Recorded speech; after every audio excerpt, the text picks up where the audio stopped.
Om Vajrasattva Samaya Manupalaya Vajrasattva Dino Patita Diro Me Bhava Sutokayo Me Bhava Supokayo Me Bhava. So in my head there's a little voice going, Vajrasattva, my old friend, I've come to talk with you again.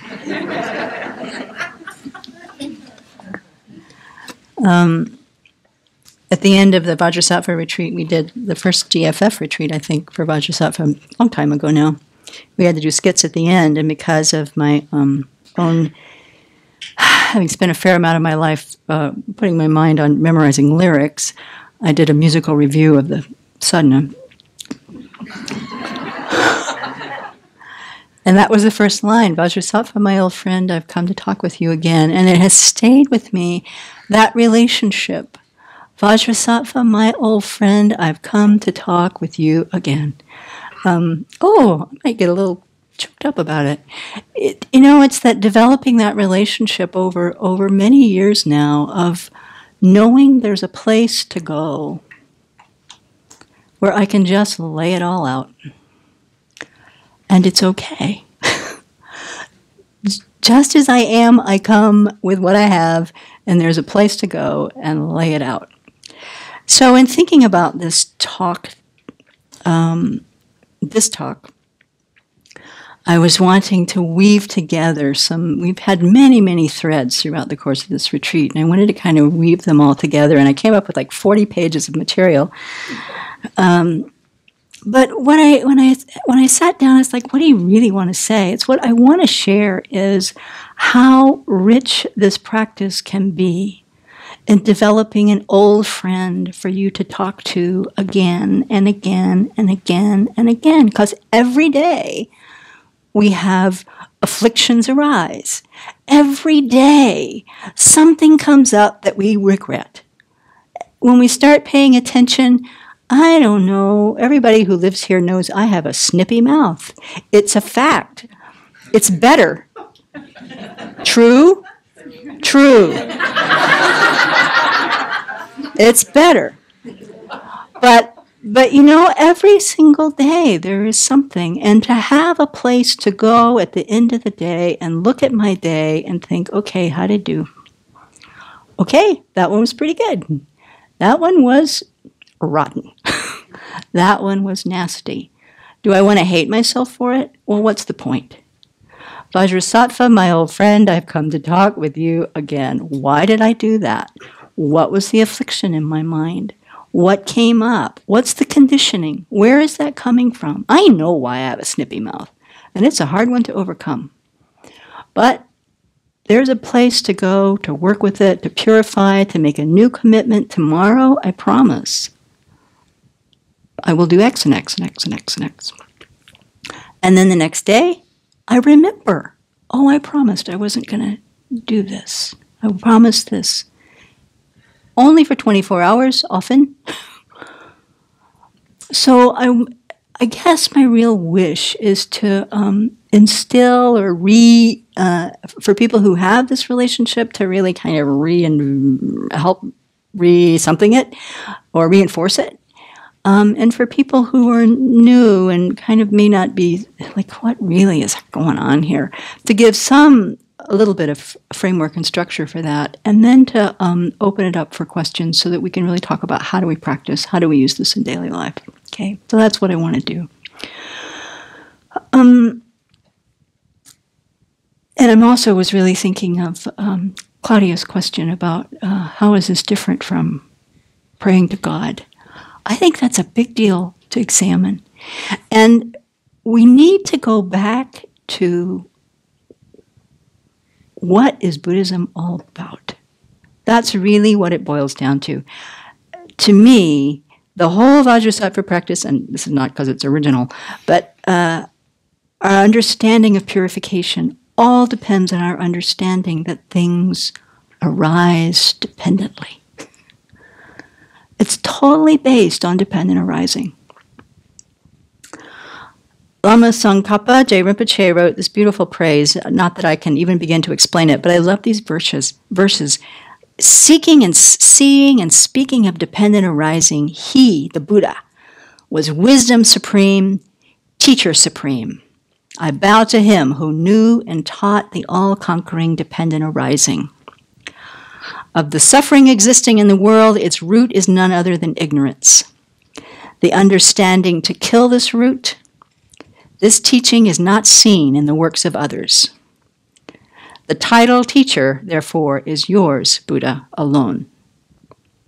Given to others, it is but a hollow flattery of a fox being hailed as a lion. Greatest of teachers, greatest protector, speaker supreme, guide supreme, I bow to the teacher of dependent arising. His Holiness was asked to sum up, what is Buddhism in a word? And he said if there was a slogan, it would be dependent arising. That's what it's based on. It's a distinct feature of Buddhism. Buddha was completely radical in introducing and explaining this. And what it boils down to simply is that things don't get made by God or some being. And things don't happen randomly out of nowhere for no reason whatsoever. Things are caused. All functioning, impermanent things have a cause. They have a concordant cause, meaning a cause that has the potential to make the result. And even further, at a more subtle level, everything that exists is dependent on other things. So even permanent phenomena, which we're not going to get into the details of it, but it's important to understand that everything is interrelated.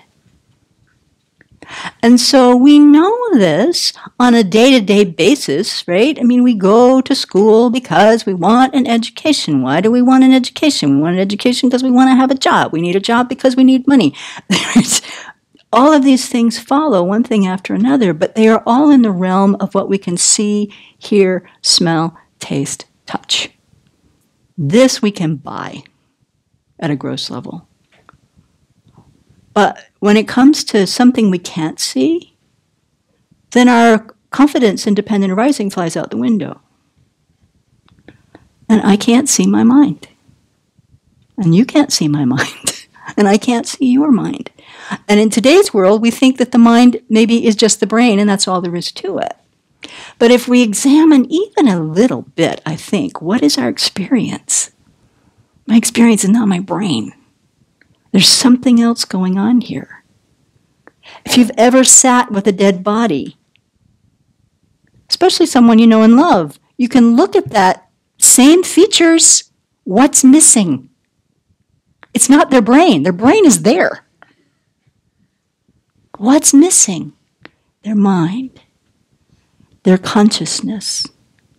But we can't see it. So it doesn't occur to us that our consciousness is also a dependently arising phenomenon.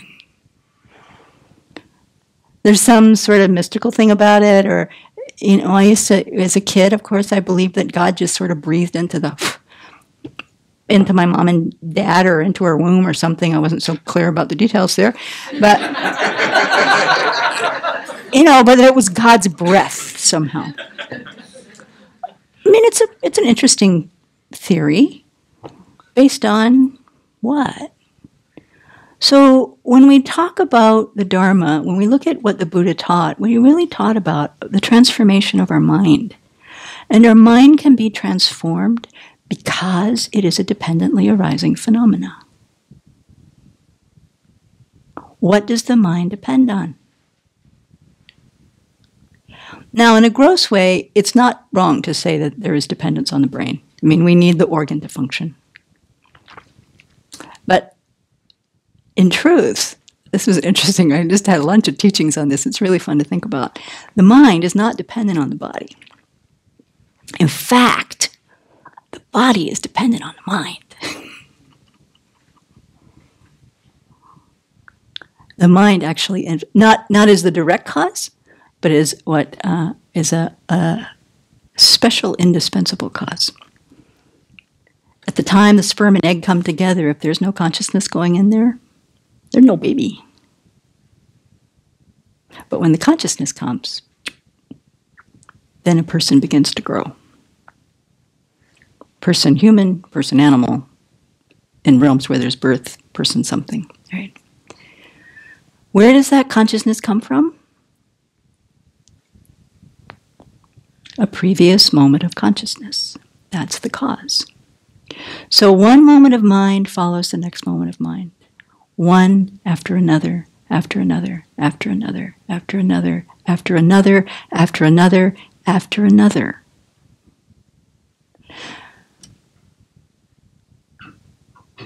There's a wonderful meditation in Venerable Chödrön's book on guided meditations on the path that guides us through how to think about, how to go back and trace how today's mind is dependent on yesterday's mind. Yesterday's mind is dependent on the day before. My mind at 49 was dependent on my mind at 39. My mind at 39 was dependent, and we go back, we go back, we go back, we go back, we go back to the time where we can't remember really. But you still had a mind, whether you can remember it or not. Maybe people can remember as early as 2 years old. Sometimes some of my early memories are that young, maybe younger. Back. I still had a mind. I'm sure I had a mind.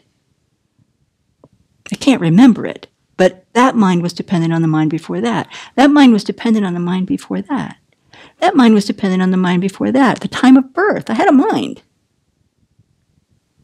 What was that? The moment of mind, at the moment of my birth, the moment my little head appeared, there was a moment of mind before that.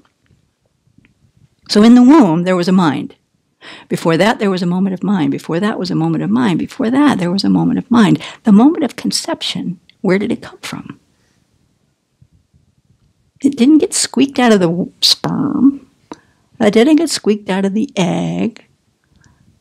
If you do this enough, the only reasonable, possible way is that mind came from a previous moment of mind.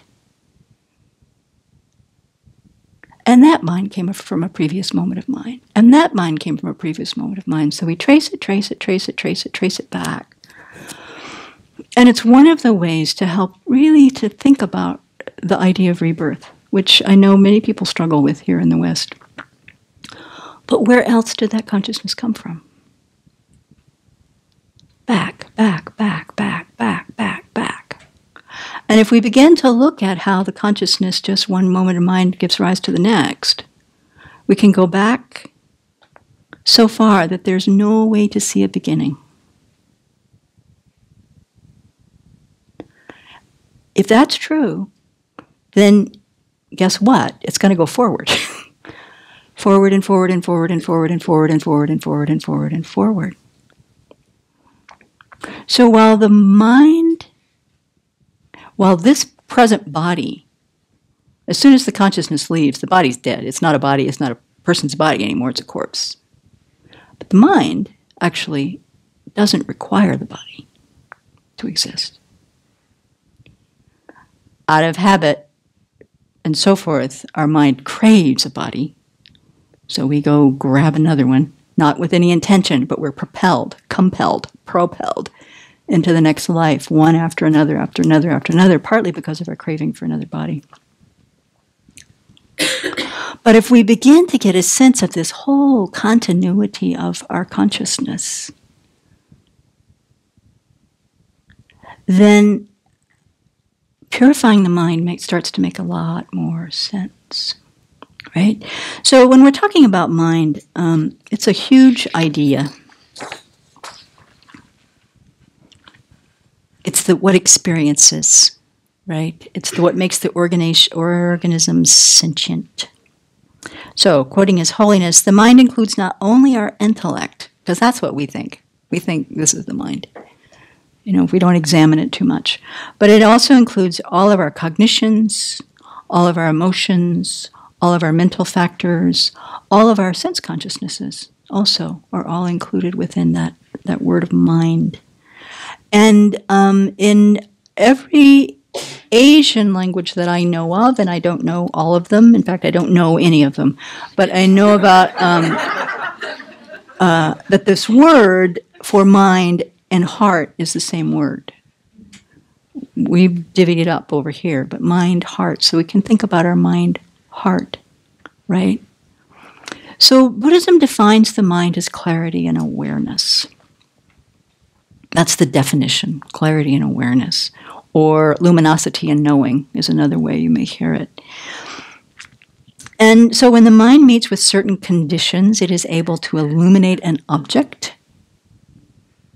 due to its quality of clarity or luminosity, and thus it engages with or cognizes an object, right? So the mind's job is it always has an object. It's always aware.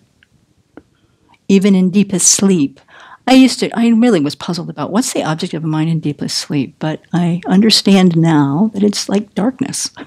Blackness is what they say. But it's always engaged with, and it's always got an object. And we also talk about the very fundamental nature of our subtle mind is actually pure. Pure by nature. Then we can ask, then why are we purifying it? Fair question. But also, beginninglessly, one of the mental factors that we have is that we also have a misapprehension of how things exist. That things appear to exist in a way that they don't. Everything.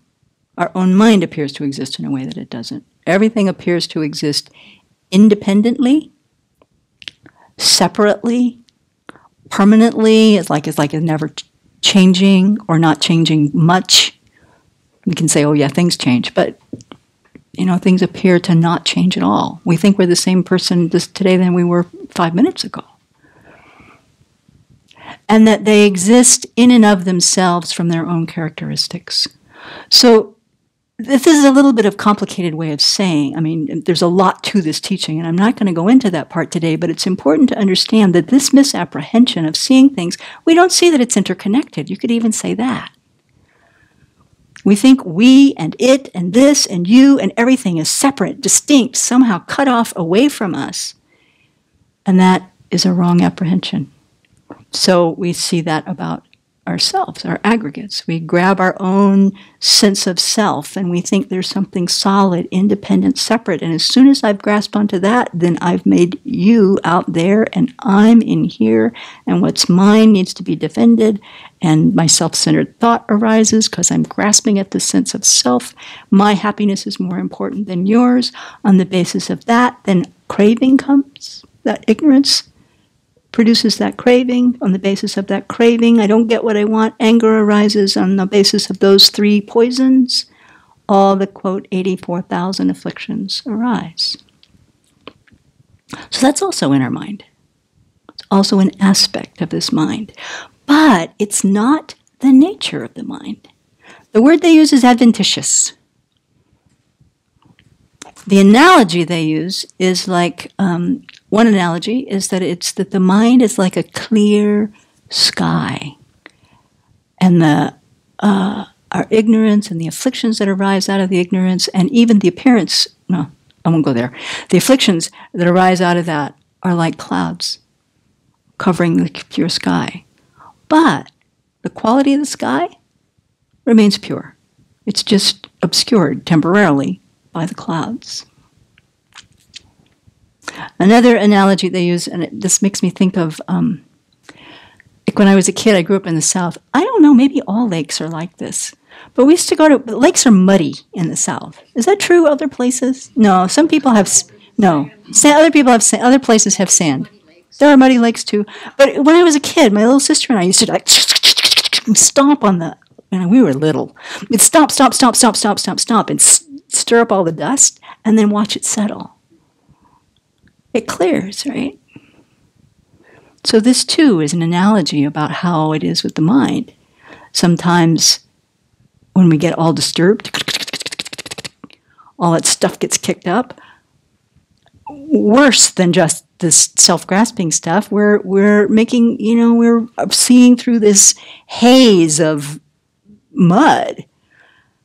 We can't think clearly. We have, strong emotions that propels us into actions that we regret. And then, it settles. But that dirt is not the nature of the water. It can never penetrate the nature of that water. And in the same way, those afflictive emotions, that's the dirt, can't really penetrate the nature of the mind. So in a really simple sense, what we're doing with our purification practice is cleaning up the dirt. in addition to the afflictive dirt, once we have these actions, once we have these negative actions that are, well, all of our actions propelled by our ignorance, but our negative actions in particular, they all leave an imprint. Venerable mentioned this yesterday, I think, in the talk. They leave an imprint on the mind stream. That's like a little pocket of potential. So, with that potential, sooner or later, when the conditions are right, it will ripen.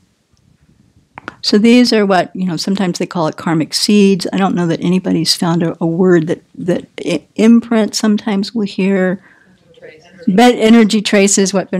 Huh? Energy trace. She said energy trace yesterday. Yeah, an energy trace, because it's not solid. It's not a thing you can dissect your brain and pick out the seeds and think that you were going to get over it. But it is a potential that ripens in our experience. So, beginningless time, beginningless mind. One moment follows another, one moment follows another. One moment of anger, one moment of lust, one moment of love, a genuine moment of compassion once in a while, and then another moment of irritation, and then seeds, and then we act, we speak. And seeds are planted, seeds are planted, seeds are planted, seeds are planted, seeds are planted, and some which ripen. So this is what we're talking about when we talk about karma. Right? So these actions too, need to be purified. The actions actually, the teachings tell us to purify the gross things first. So really purifying the actions as much as before we do the afflictions is advised. Although as we get to, we start to do the practice every day with Vajrasattva, we do what's coming up, what's current for us.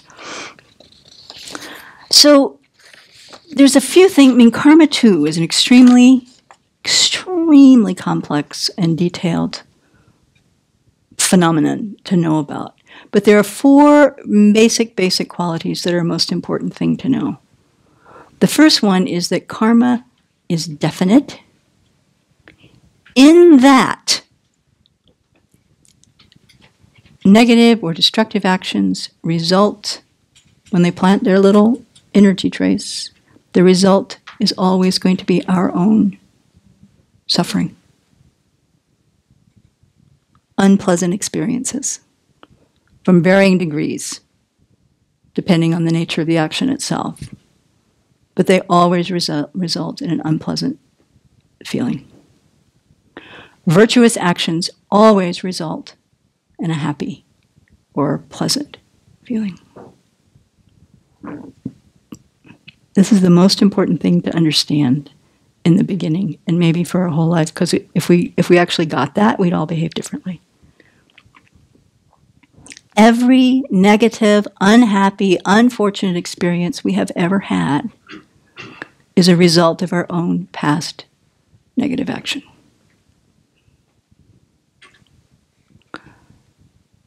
The person we want to blame might be a contributing cause. For sure. But we are only having the suffering result because of an action we did in the past. And mostly not this life. Previous life. That's the theory. Every bit of happiness, every bit of pleasure, the fact that we're here, that we are all fed, clothed, it's warm enough in here, that we've met the Dharma, oh my gosh, all results of virtuous actions in the past. So there's also no reason for us to get super proud about our great conditions. We didn't actually create them. Somebody else did it. Somebody in relation to our mind stream, we can be grateful. And we can also pass a present. This is what John Pashadoman talks about. You can give a present to yourself in the future by creating good causes now. So when we talk about, purification, then that's what we're looking at, is this whole continuum of negative actions that we've done. And what we're looking to transform is our mind in this life so that indeed we are happier right now. Indeed, we are easier to live with as time goes by. And we're also trying to clean up who knows what.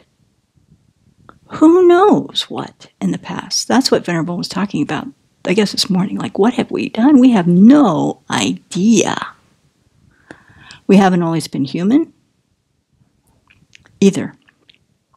And one of the important things to realize is that our karma, a complete karma, will ripen in the kind of rebirth we take in the future.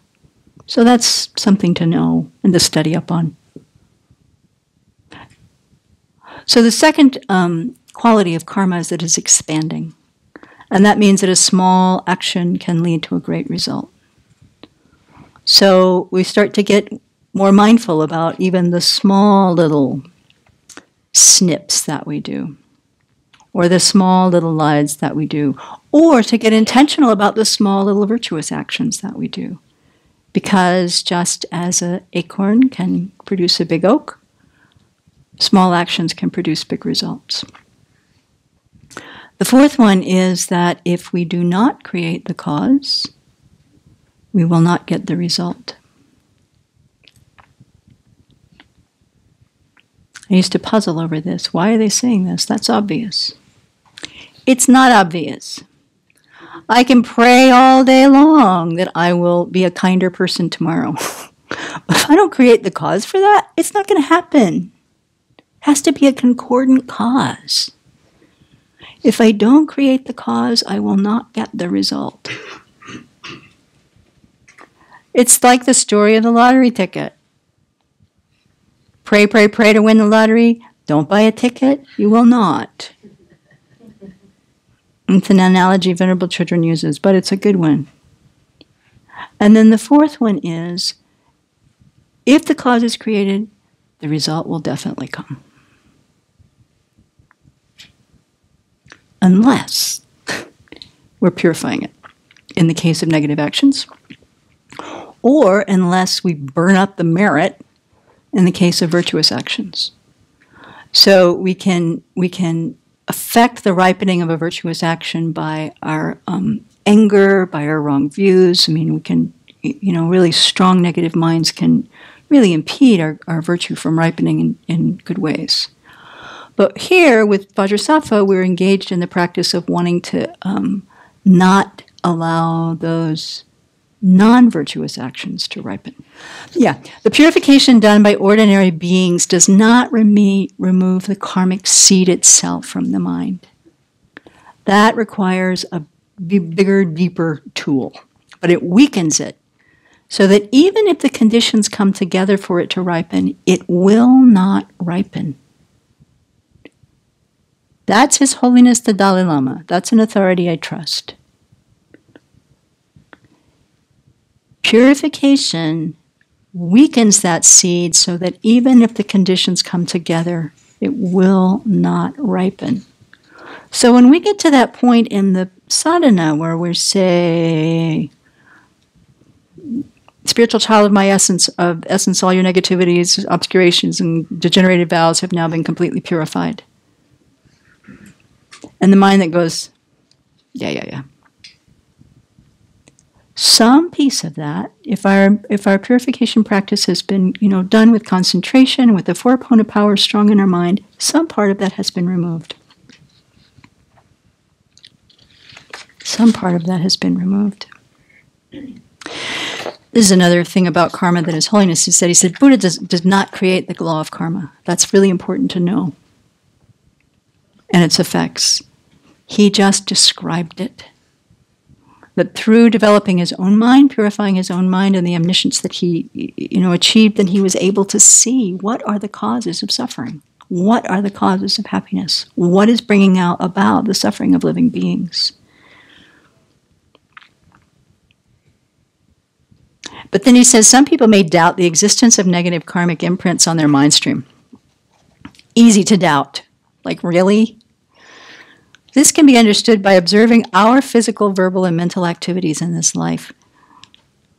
We find that when it comes to acting constructively, our motivation is often weak. Is that your experience? We do the actions distractedly and forget to dedicate its positive potential. So we're going to make an offering. Here, Buddha. Acting positively requires much effort on our part, like a tired donkey carrying a heavy load uphill. Yes? On the other hand, when faced with circumstances in which acting negatively could bring immediate benefit to our selfish aims, our body, speech, and mind are obedient. These actions come easily like water flowing downhill. True? This shows that we are habituated with such behavior from previous lives. That's his proof. That our habit of mind, because it comes so easily, is a negative habit. Understanding this, we want to purify these negative imprints in order to avoid their unpleasant results. So that's what we're doing with purification. Does that help clear that up somewhat? And so then we've been meditating on these 10 destructive actions. They're not the only, or 10 destructive pathways of actions, I guess is the more inclusive term. They're not the only ways that we create negative karma, but they're a pretty good summation. So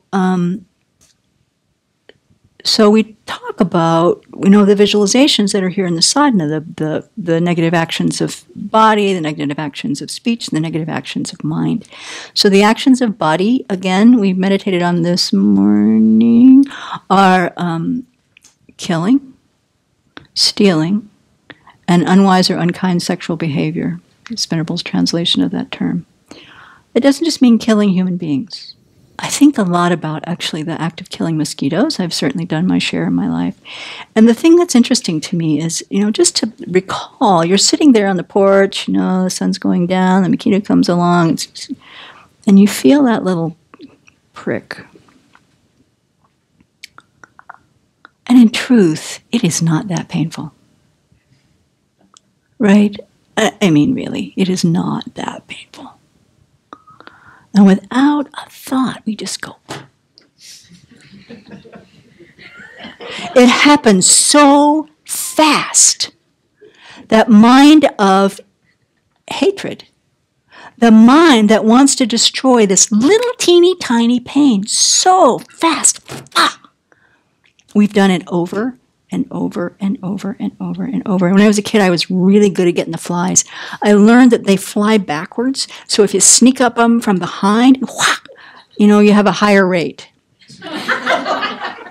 Oh, man. But in a different life, a different body, a different mind, a gun in my hand, somebody irritates me at about the same level as that mosquito. They're gone. And I've killed a human being. It's the same mind. So when we think about, the negative actions that we've done, even in this life, it's worth really examining what's going on in our mind, where that habit came from. And there's plenty to purify there. So think about those, and then we can also think about the killing that we probably did in previous lives that we don't remember. As I was saying in my group, I think a lot about how many times have I been a soldier, because there's wars in every generation, right? So killing is not one to blow off because I don't shoot elephants, okay? Stealing, taking what hasn't been freely given. I won't go into all of these in as much detail. We don't have that much time. But we can think about really looking at our experience of, digging the quarter out of Mom's purse to go get a Coke. Cherry Cokes were a dime when I was a kid. That's how old I am. But you could steal the change from Mom's purse. She'd never miss it. It's like a bunch of it rattling down there. She'd never know. Well, what kind of mind is that from a 5-year-old?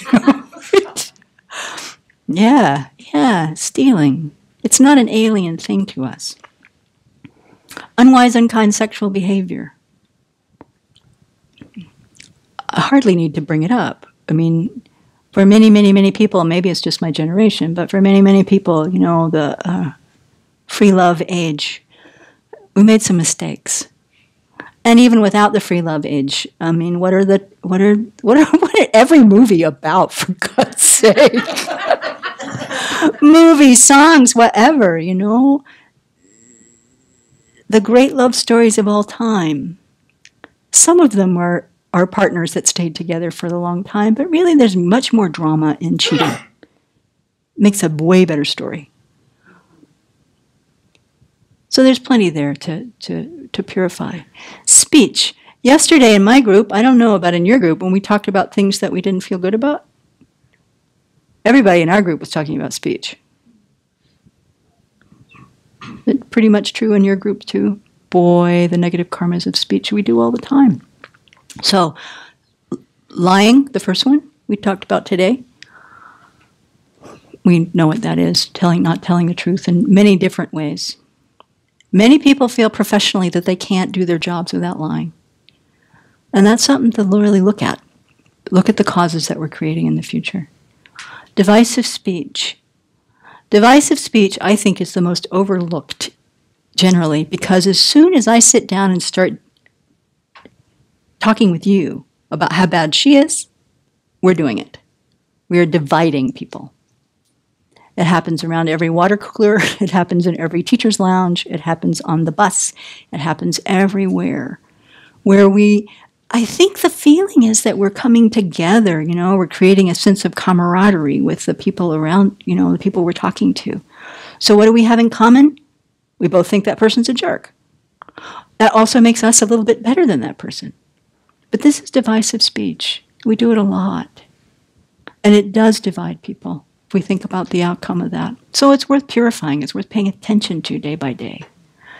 Harsh speech, as was well said, it can be sweet, but it's still harsh if the intent is to harm in any way. And then the idle talk piece. You know, how many hours a day do we actually spend on the sports scores? Or, my goodness, how many hours a day do I spend trying to find out the news and what he did today?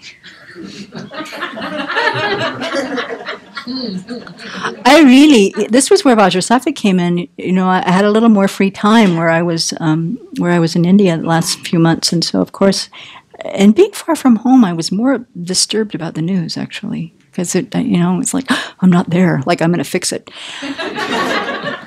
But I had to I wrote down the list of the disadvantages of reading the news, and I promised Vajrasattva. Once I did that, I was good. I could stay off of it, but I have to renew it regularly. But you know, that's we're doing idle talk, we're doing divisive speech, all kinds of stuff that come out of that. So and what does that do to my mind? I always come away with a nasty feeling in my mind. It's not a happy mind, right?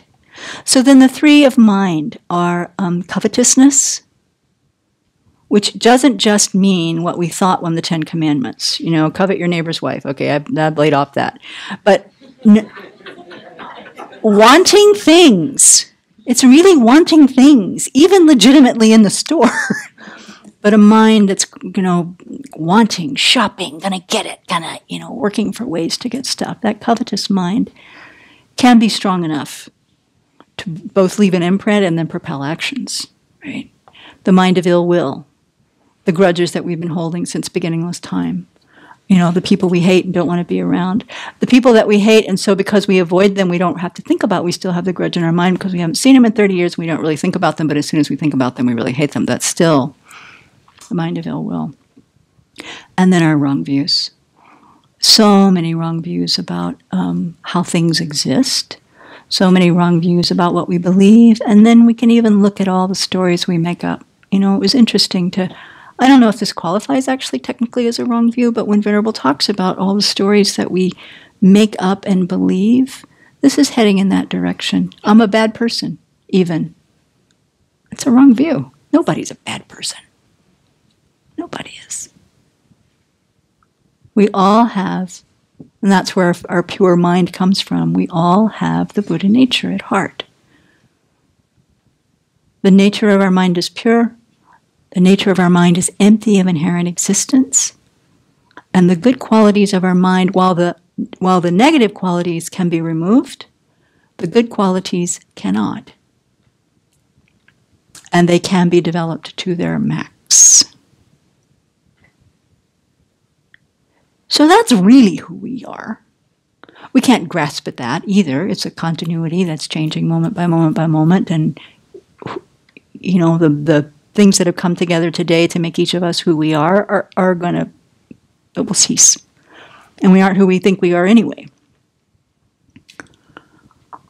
But that nature, that empty nature of our mind, and the potential for developing our good qualities infinitely, never leaves, never stops. Nothing can sever the continuity of consciousness. You can do anything to this body, but the continuity of consciousness can never be severed. So it's a really good idea to purify, because it's going to go on and on and on and on and on and on and on. The things that we have done go on and on and on and on and on and on and on. Wherever we end up, whoever we are today, whoever this continuity will be tomorrow, whoever it will be the next day, we want to purify and have, greater happiness. And our potential is to purify it completely. Where is he? To become like that.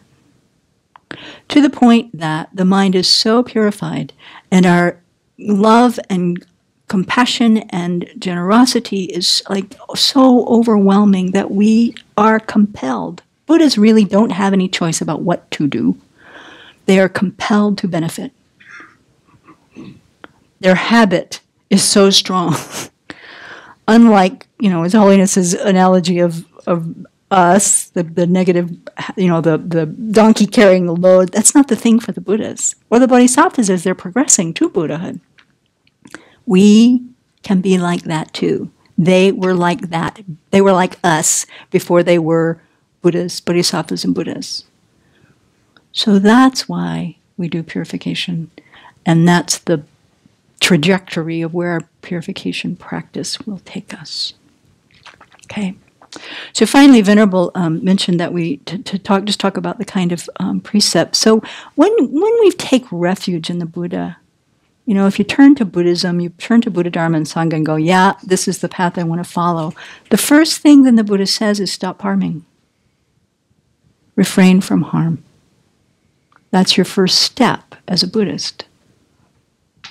And of course, this benefits the people around you. But what it really does is it benefits us. That's the medicine, to stop harming so that you stop bringing suffering to ourselves. And so, the precepts, the Buddha gave us the opportunity to make this pledge to engage in non-harming and to develop virtue. So there's the 5 lay precepts, which many people here have taken. You can take one or all, but you make the commitment in this life, I will not kill. In this life, I will not steal. Am I doing these in order? In this life, I will not engage in sexual misconduct. In this life, I will not lie. In this life, I will not take intoxicants. Why that last one? It's not a naturally negative act, but it clouds our mind terribly. And under its influence, we can do some pretty heavy damage. We can break the first 4, right? So that, as an ethical foundation,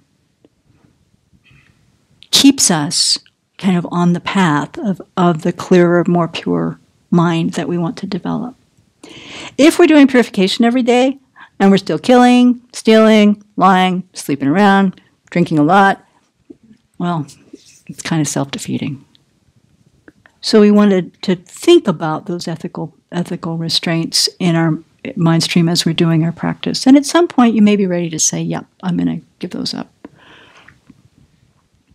Then there's also the, where do we go from there? 8 kinds of vows. So male and female lay practitioners, those vows. Then there's the novice monastic vows, which is another layer of just commitment to refrain from harm, and cultivate the mind. What did you say today, Ryder? Or the structure, the framework for developing virtue, purifying the mind. Then there's the vows for the fully ordained, male and female, which is, so there's more. And then there are the one-day vows, which the Buddha gave to give lay people the possibility to kind of experience what it's like to live within a tighter ethical framework. So those are given, you can take for 24 hours. And then the Shikshamana, the training vows for nuns. So all of those pratimoksha precepts are there to help guide us. And the thing about taking precepts, I'm not promoting them, but we are taking precepts tomorrow, which I want to talk about quickly. The thing about taking precepts is that once you've made that commitment in your mind, then you are constantly creating virtue. Because we can be sitting in this room and nobody, as far as I know, is killing anything right now.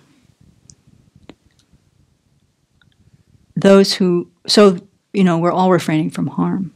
But those who have the precept not to kill are creating merit because you're actively engaged, because you have that vow in your mind. So it's a what's an analogy for that? Double coupon day. Yeah, okay, double coupon day, really. Yeah, challenge grant or matching challenge. A matching challenge. Why? Because it's all about the mind. It's all about what's going on in the mind. So having made that commitment, we carry that commitment, we continue that commitment, even when we're not thinking about it, it's still happening. It's still there. And so we're creating merit. Okay, so that's kind of the big picture of knitting together some of the terms, relating different pieces of things that we've talked about, and I hope that it helped. As a person with limited time, I'm sure I could create more, but this is on, right? Yeah. Just wondering, there's different purification practices. We do the 35 Buddhas in the morning. We do, we've been doing Vajrasattva.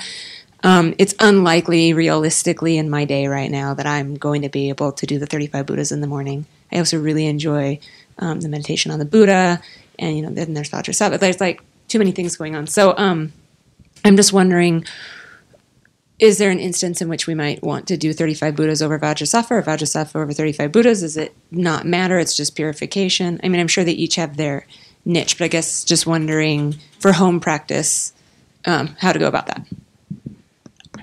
I don't think I've ever heard Venerable Children comment on that, one over the other. I think do the one that speaks to you. She really gave a nice tip about practicing purification in the moment. It is really nice to do the review in the evening, to go over my day and do this practice. But we don't need to be limited to doing this on the cushion. So that also, I think, do what works for you. I don't know. Yeah. I have a simple categorization question out of curiosity. What kind of transgression is being late? Is it a mind transgression because you're not clearly aware of what time it is? Or is it a body transgression because your body isn't where it's supposed to be when it's supposed to be there? My family's laughing because they know I am working on this one. Yeah. I think you have to look at your mind. It's a mind transgression. Really, kind of examine your mind. What's the motivation there? What's and what? It's just not working. Yeah, but there's more about being late. I have a time problem myself. And it's interesting to look at how come I can't get up 5 minutes earlier to go do that thing. I think it really, really depends on your motivation. Yeah, I don't know. Yeah, think about it. Patricia has an answer? No, we have a question. I was in her group, and we were in our group. We were asking, what's an antidote? Excuse me. To being late. Aside from being early. Right. Because I mean, really do have to look at how come. I mean, is it because it's a waste of time to get there early and then wait for people? Is it because you're so engrossed in what you're doing that it's hard to tear yourself away? Is it, what are the reasons? Yeah, resistance to going and doing what you need to do. Is it need for autonomy? Yeah, I mean, really looking at what is going on there before you can change it, because you can't change something like that just because people get mad at you. I mean, that doesn't help. You're just doing it because there's no reason. You don't want them to be mad at you, and it's too hard. But really examining that and why you would want to change it. So if it's all of those things, is there a scripture to go to dissect them further and kind of match the motivation? Well, let me ask you, why do you want to change it? I don't want to inconvenience people. Okay. I don't want them to think I don't care about them or that I'm doing it on purpose out of disrespect or whatever other crazy stuff comes up for people. I think it's crazy. They think it's normal. Yeah. So you're doing it because you care about other people. All right. Then that's the antidote. Right there. This makes X person crazy. I care about X person. It's not that hard for me to give this thing up. I mean, for me, I can't stand leaving something unfinished. That's why I'm late all the time. I want that paragraph with a period on the end before I get up from the computer. And it doesn't always match the bells here. So I'm slipping in, right? But the mind that says, I care about those people, I care about this, then I'm going to make a strong determination, because the habit is also really strong. It's not something you just change your mind about and do. But I think, if you get to the reason why you want to change, and that's for any change. Why do I want to change this? Do I want to change this? Just because people are harping on me doesn't mean that I want to change it. But I have to get to the place where I really do want to change, and why, and let the advantages of that change outweigh the disadvantages of the behavior. And that takes some analysis. And it has to be honest. You can't do it for other people unless we're genuinely committed to making them to contributing to their happiness, to make their life more wonderful, as Marshall Rosenberg would say. Does that help? Yeah. Okay. Yeah, Patricia. I have a specific question about the precept with intoxicants. Yeah. I drink wine and beer on occasion. Yeah. 1 at the most 2 glasses with dinner. I don't drink to the point of intoxication. Yeah. It's part of the culture of my family. I do enjoy the taste. Where does that fit into use of intoxicants? You use them or you don't. But it's not an indictment on anybody. It's a choice that we make. It's not like it's bad or it's wrong, or taking precepts doesn't mean that it's wrong. There just may come a point in people's lives where you go, this isn't working, or I don't want to cloud my mind anymore, or whatever. Yeah. So there's no requirement. You can pick the ones that you take, but it's useful, I think, to watch your own experience around it. Thank you. Yeah. Venerable Sompton, and then we'll come back to, no, Miriam's got the mic. Go ahead. So there is a Vajrasattva practice that it's called Heruka Vajrasattva. Yeah. Which the image is kind of different and the mantra is different. Yeah. So, like a long time ago, I had the initiation of that practice without really understanding it or knowing how to do it. I didn't do it for a while, and then when I realized I had a commitment with the practice, I wanted to do it, but it was a very complicated sadhana, so I started doing an easier one with the image of Heruka. So my question is, can I use this kind of sadhana with the image of Heruka Or can I switch and do this Vajrasattva sadhana instead of the other one? Yeah, I think that's a question you need to get guidance from Venerable Children on. So write it up and ask her. Okay. Okay, yeah.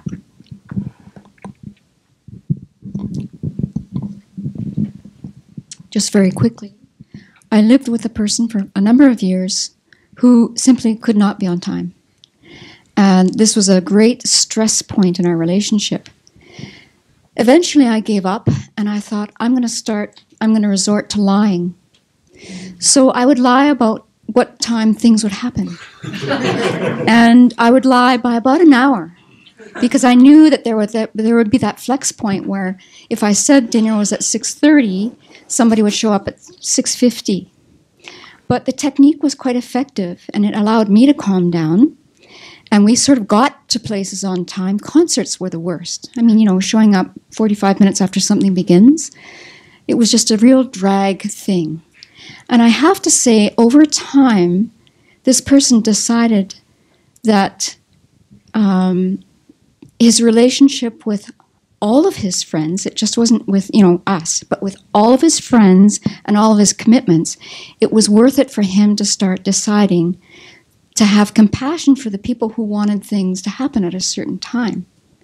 I could not make that happen. I totally gave up, and I wanted to be harmonious. And eventually, this person just saw the ramifications of being late and, then decided to make the change.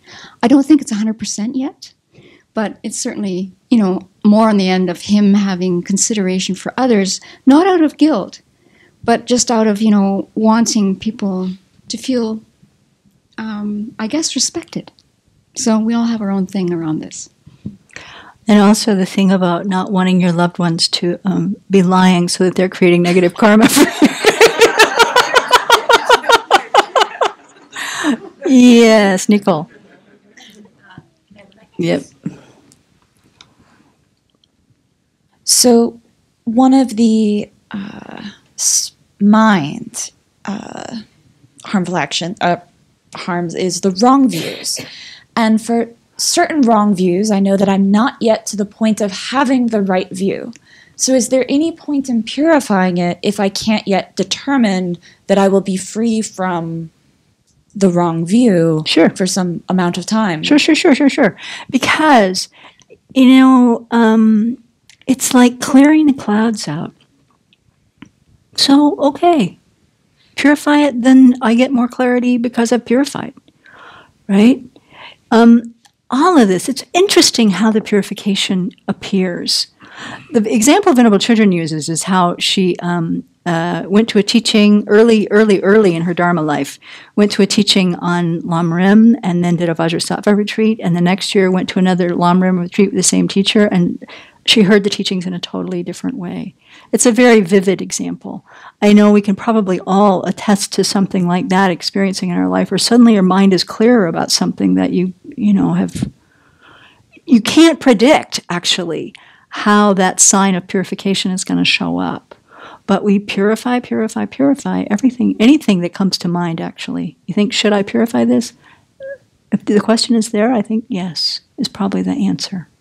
So I guess I'm following up on that. How do you know when something then is purified? I mean, how do you know? I mean, so I redo a lot of mine, so I guess that would question my commitment to really purifying something. But what are some signs that you know you're making progress then with something that you've purified or you've been trying to purify? Because it seems like it comes up in a different character sometimes. It'll be the same problem, but pieces of it carry on, and you have to purify it. For sure. And like His Holiness said, the ordinary people, we're not going to get it out by the seed, right? Go ahead, Tarpa. I had that question before, and there are things they talk about dreams, but that doesn't work so much for me. But Milarepa said, when your mind has changed. Yeah. And that, to me, you can, if you can tell when your mind has changed. You told me you can tell already. So I know that.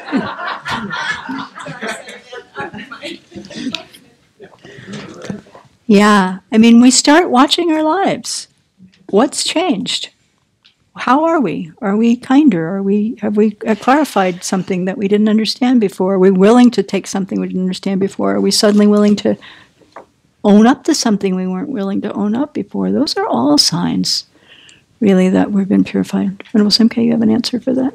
I just wanted to, His Holiness's suggestion, Venerable has said this too, is that one of the things that really indicates that the purification is working is they say, don't look at the way that destructive behavior looked like this year and then like 6 months ago.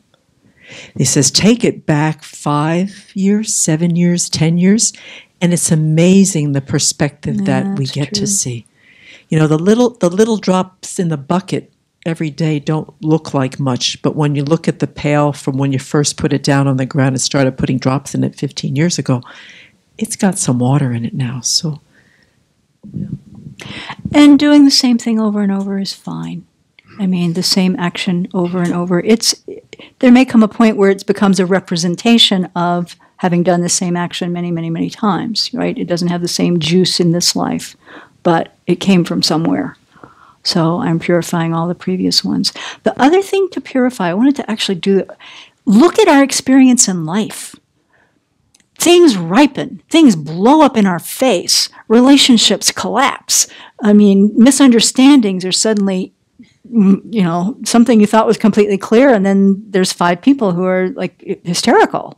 What did I do? All of that is to be purified. Not because you had a negative mind at that moment, but it's a result of a past action. So if I can't figure out what's happening now, I know this is a ripening result of some action, and I am purifying. So do purification practice about that. I have illness ripening. Whatever I've done to harm other living beings, purify. So you can start to get quite creative. You don't just have to be looking at what are the things I did in this life, but what are the things, as Venerable said, what are the things I might have done? What are the things I want to make sure I don't do? All of those kinds of things are fuel for our purification practice, and they just keep us sharp in paying attention to what's going on in our own minds.